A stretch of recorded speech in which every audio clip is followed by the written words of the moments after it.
Days after a disgruntled worker started a fire that damaged a key air traffic control center outside Chicago, airports around the country are still feeling the effects. Hundreds of flights have been canceled, including some here in Fort Wayne. News Channel 15's Aaron Rogers spent the evening at Fort Wayne International Airport and joins us now with the latest. Aaron.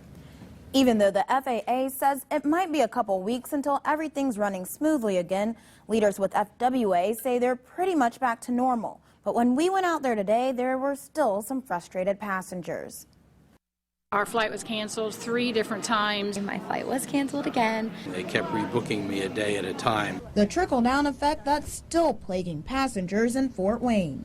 All flights are impacted, not just the flights from Fort Wayne. So even if you were to choose another airport to start your trip at, the problems are likely there as well. Fort Wayne airport officials say they have around 8 flights going to Chicago a day, and around half of those were delayed or canceled. And that was just today, leaving many passengers frustrated and stressed. We've been very upset about this because it's cost us a lot of money and missed business meetings and having to reschedule everything. Took a lot of time away from our friends and family, and I really wanted to focus on the bride and groom. It was my little brother. A travel agent told us that it's likely airlines cancel flights to smaller cities like Fort Wayne first because the penalties are less severe than flights to bigger cities. I packed my bag on Friday, and I didn't know whether to unpack or just leave it packed. Today, Ann Hubbard was finally able to leave Fort Wayne, but she and many other passengers say they're not getting excited just yet because they still have to get through Chicago. It's very likely that it could be canceled. So I guess since I'm mentally preparing myself to stay the night, I'm already kind of counting on that.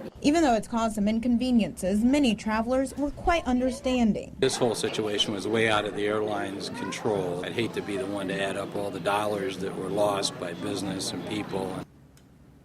FWA officials can't say when everything will be completely back to normal, but urge passengers to check with their airline for the status of their flight before coming to the airport. Aaron Rogers, News Channel 15.